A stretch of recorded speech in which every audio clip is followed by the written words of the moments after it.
Under the Vatan Seva project, the Gujarat State NRG Foundation, through the various universities and institutions of Gujarat, has compiled volumes of the Vatan Seva project. We are now going to unveil the Vatan Seva acceptance of feeling, the executive summary of these volumes. May I request the Director, NRG Foundation, to bring forward the executive summary for unveiling at the worthy hands of Honorable Chief Minister Shri Narendra Modi.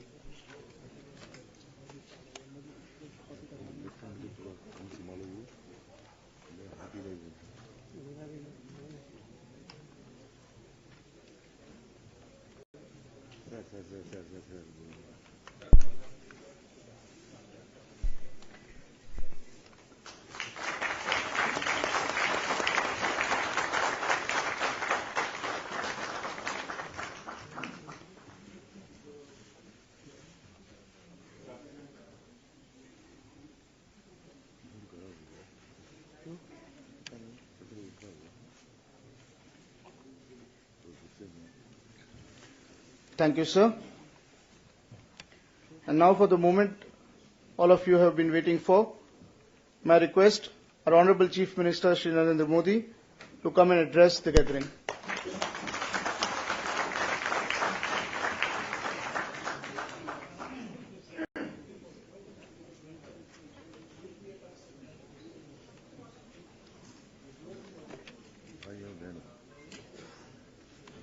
मंत्रिपरिषद के मेरे साथी श्रीमान प्रदीप सिंह जी, भाइयों और बहनों,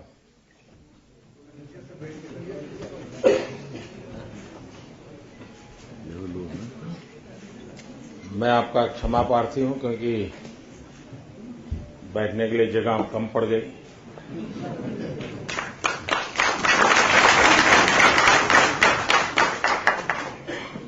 बहुत लोगों को नीचे बैठना पड़ा, बहुत लोगों को खड़े रहना पड़ा और बहुत लोग बाहर खड़े हैं।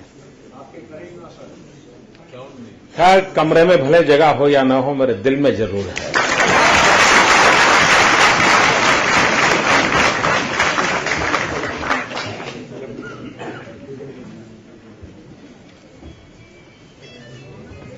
गुजरात की विकास यात्रा की गाथा आपने अभी फिल्म में देखी है। कई नए इनिशिएटिव से गुजरात आज आगे बढ़ रहा है। बांडाज हमारे देश में एक सोच कभी ये रही कि अर्बनाइजेशन एक बहुत बड़ा प्रॉब्लम है और ज्यादातर उस इश्यू को प्रॉब्लम के रूप में ही टैकल किया गया। गुजरात ने सोच बदल दी। गुजरात ने कहा नहीं, अर्बनाइजेशन इज अपॉर्चुनिटी। समस्याओं को देखने के तरीके से ही कभी कभी स्थितियां बदल जाती है। और जब हमने ये कहा कि अर्बनाइजेशन इज ए अपॉर्चुनिटी, तो फिर सारी सरकार की सोच, उसके कार्यक्रम में सब उस दिशा में चल पड़ते हैं। अब जैसे गुजरात इन दिनों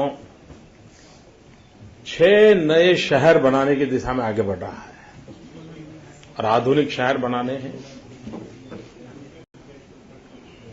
वॉक टू वर्क इस कंसेप्ट को लेकर के बनाने हैं और पूरा होलिस्टिक अप्रोच कैसे हो। जैसे हमारा अहमदाबाद से 80 किलोमीटर दूर धौलेरा बन रहा है, आप लोग इसकी वेबसाइट देख सकते हैं। ये उसकी जो कल्पना है वो सांघाई से भी बड़ी साइज का बन रहा है और अब पूरा आधुनिक शहर बनाने की दिशा में हम काम कर रहे हैं। नहीं सुनाई दे रहा है? क्यों भाई?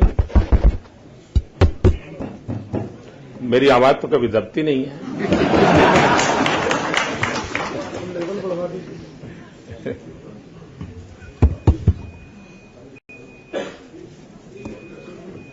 हो सकता है ऑपरेटर दबा सकता हो। हैं? अच्छा।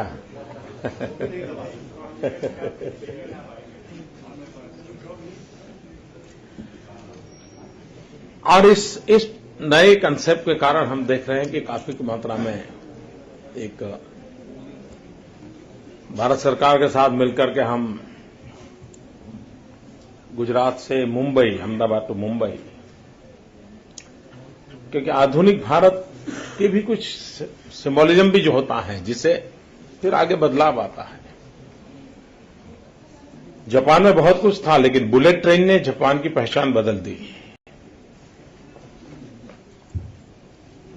हम भी उस दिशा में लगे हैं कि अहमदाबाद तो मुंबई एक बुलेट ट्रेन कैसे हम निर्माण।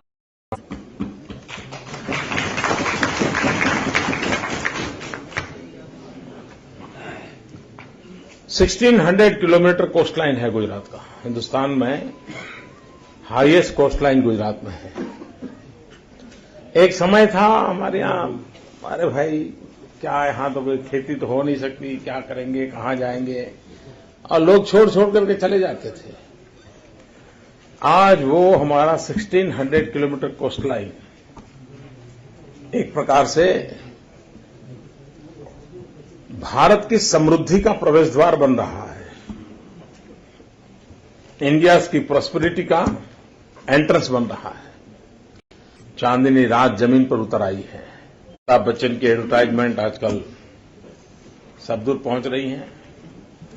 आपको भी वो कहते हैं कुछ दिन तो गुजारो गुजरात में। मुझे मालूम नहीं आप उनकी मानोगे या नहीं मानोगे, लेकिन मेरी तो मानो।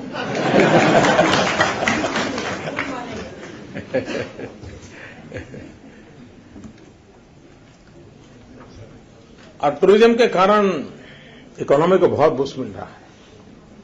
कम से कम इन्वेस्टमेंट से ज्यादा लोगों को रोजगार मिल सकता है।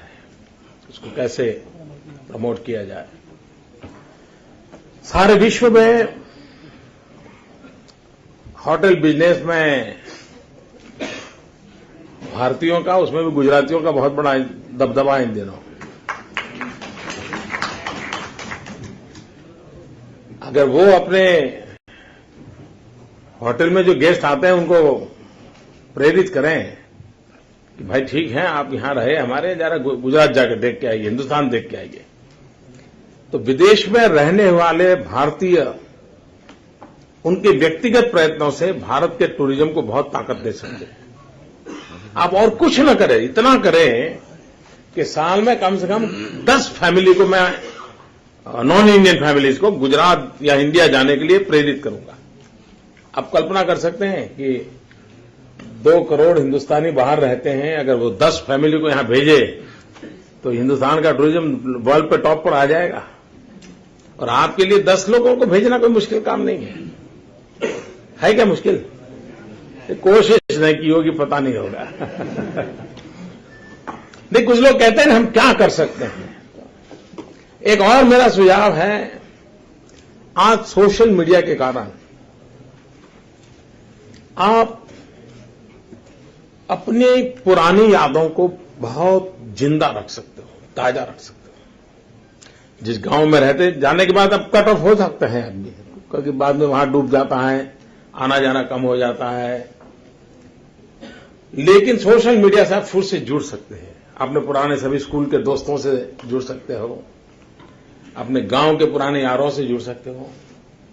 ये कनेक्टिविटी बहुत बड़ी ताकत दे सकती है। और इसलिए मैं विदेश हर किसी से आग्रह करता हूं कि आप का जहां जन्म हुआ, आप जहां बड़े पले, इंडिया में जहां रहे, उन सबको खोजिए एक बार।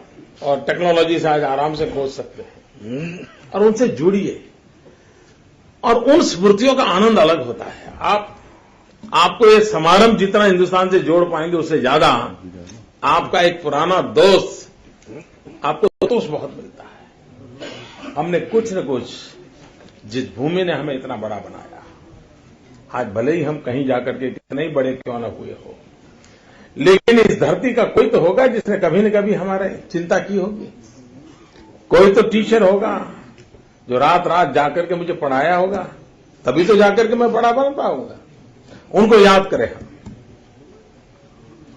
और कुछ न कुछ देश के लिए अपनी यादों के साथ जोड़ करके कुछ करने का अगर संकल्प करेंगे तो हमें जीवन में भी संतोष मिलेगा।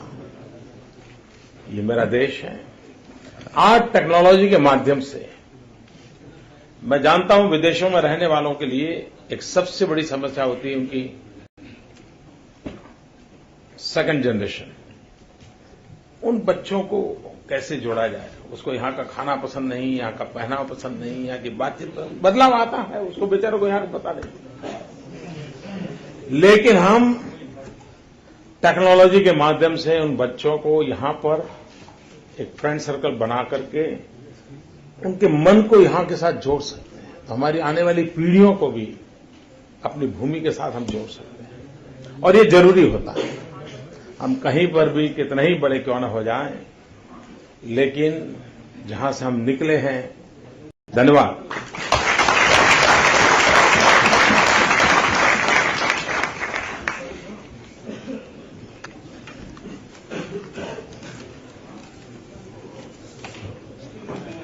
Thank you, sir. May I now request Shri Pankaj Kumar, Principal Secretary NRI, Government of Gujarat, to kindly give the vote of thanks. Good afternoon, everybody. On behalf of NRG Foundation, it's my proud privilege to express gratitude to the Honorable Chief Minister, Sir, of Gujarat, to come and address this session in spite of his hectic schedule. He is a visionary, he is an innovator, he is a creator, he has been inspiration and guidance for us for last 12 years. Under his leadership, the state is continuously on the path of excellence in development as well as in administration. This NRG department is continuously getting inputs from him, and that is why all the time we have been able to do something new. So I again express sincere gratitude to him, sir. Honorable Minister Sri Pradeep Singh Jadeja ji, who is in charge of our department, he continuously guided us to organize this state session, and I express my sincere thanks to him. Foundation, it's my proud privilege to express gratitude to the Honorable Chief Minister, Sir, of Gujarat, to come and address this session in spite of his hectic schedule. He is a visionary, he is an innovator,